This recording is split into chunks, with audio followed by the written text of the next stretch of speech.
Welcome to Micro, a podcast for short but powerful writing. I'm your host, Drew Hawkins.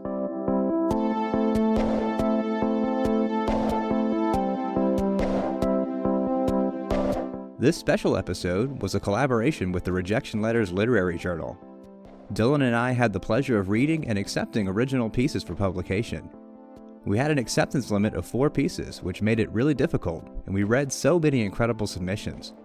We're so grateful to everyone who participated. Ultimately, the 4 we chose have a similar tone, involving grunge, liminal identities, and finding a sacred element in quotidian moments. For more about the collaboration, here's DT Robbins, founder and editor of Rejection Letters. Hey, this is DT Robbins of Rejection Letters. I'm incredibly excited about these next few pieces you're going to hear. They're up on the Rejection Letters website.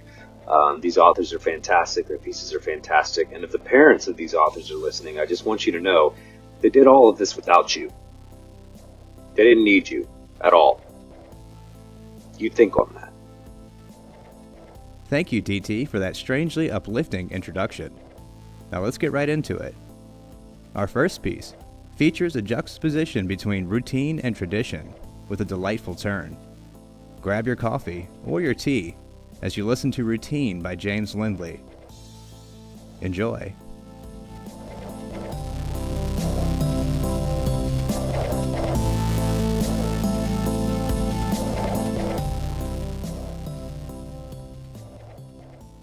Once I watched a tea ceremony. The careful arrangements, the long-handled cup, the glazed porcelain and bright cloth, and I think about my own ritual every morning. The stagger from my bedroom, the scrubbing of the pour-over, still dirty from yesterday's coffee, with the old sponge by the sink that I should just throw away. The wait for the water to boil as I rub at my eyes and swear. And the moment I add the cream and walk the teaful cup of coffee back to my desk and almost never spill on the carpet. Is this not deserving of some reverence, too?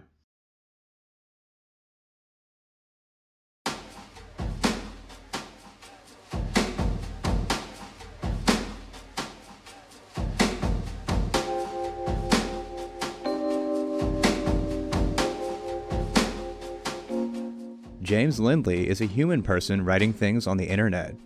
You can see his work on Twitter at @DuendeonFuego.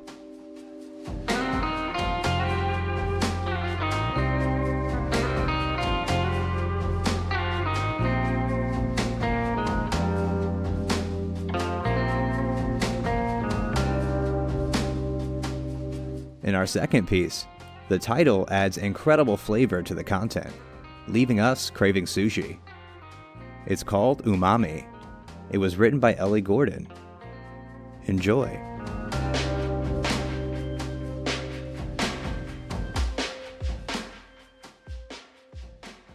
Umami. A man in a racing jacket sits at the sushi belt, while another man, vest in Windsor knot, sleeves rolled up, takes the next seat.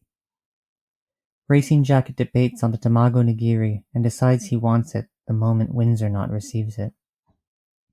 He dips the sweet egg in soy sauce and lifts it, dripping to his lips. Windsor knot notices Racing jacket staring eagerly. The stranger nods in greeting, and the other smiles as he chews. This goes on for some time with ahi, salmon, octopus, shrimp. Everything one wants but doesn't get is exactly what the other wants and gets. Nevertheless, it's communion. Unnoticed by these two, I sit transfixed by it. I sip the dregs of cooled sake, pay my tab, and return home alone, hungry and fulfilled.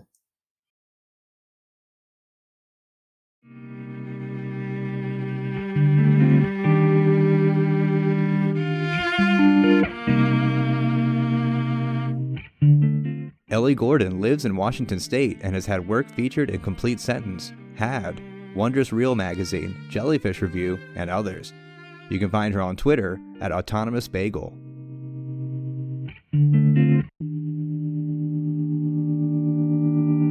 Our third piece is truly a tiny micro, vampy and gothic.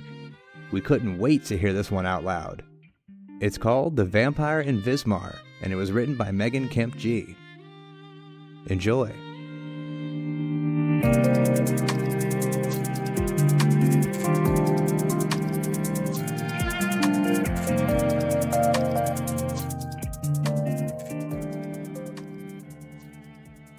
The Vampire in Wismar. The end of the world is a city full of a ship full of rats, with their fur full of ash, full of the wonderful thing that happened when I was uncareful, when I stayed out too late and too full of you.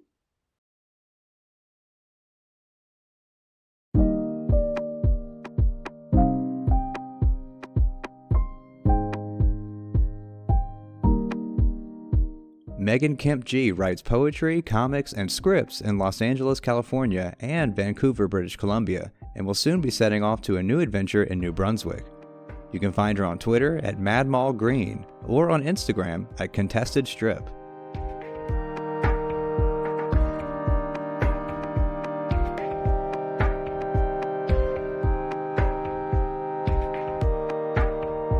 Our fourth and final piece is the author's first ever publication, and we're honored to feature it. Part online, part junkyard, there's so much in such a small space. Take note of the title as it pulls its own weight. It's called One is a Moderately Successful Comedy Screenwriter. It was written by Nyx Walker. Enjoy.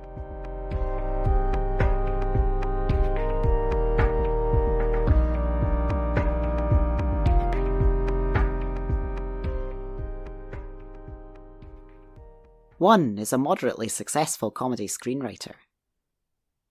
People don't like to see broken robots. So broken robots go places people don't go. They nest along the walls of sewers, cling to the legs of electricity pylons and pepper the steel frames of acre-long auto greenhouses. They form mechanical rock pools in slippery gaps of sub-tourist quality beaches, sharing in the cautiously relaxed, hushed loudness of young people being illicitly young. Intelligent widgets hoard together, forming swarms, sometimes churning out chimeric factory goods. The exposed guts of a phone, spray-painted with the metallic sheen of a car. 8 record player arms fused together like a spider. A sealed tin full of melted plastic. Poachers net the ones producing reliable replicas of branded parts and symbols, auctioning them for bounty. Complex anthropomorphic robots with physical and computing disabilities turn, in subverbal conspiracy, to the occupation of empty luxury skyscrapers. Some dedicate their minds to meditation. Some experiment with living communally, developing social identity. Most just consume vast quantities of media. A few, discreetly, pretend to be human beings on the internet.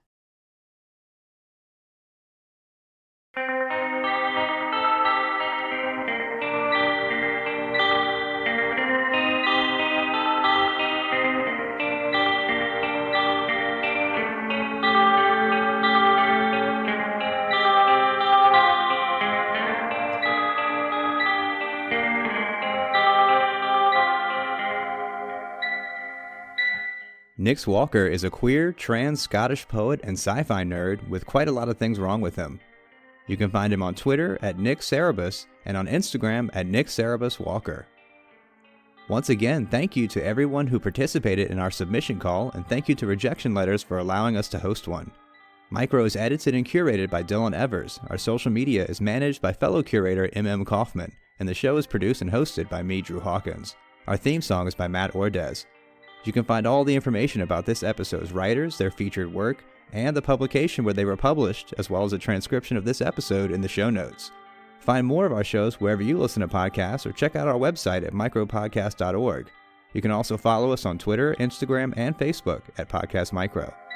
Thanks for listening.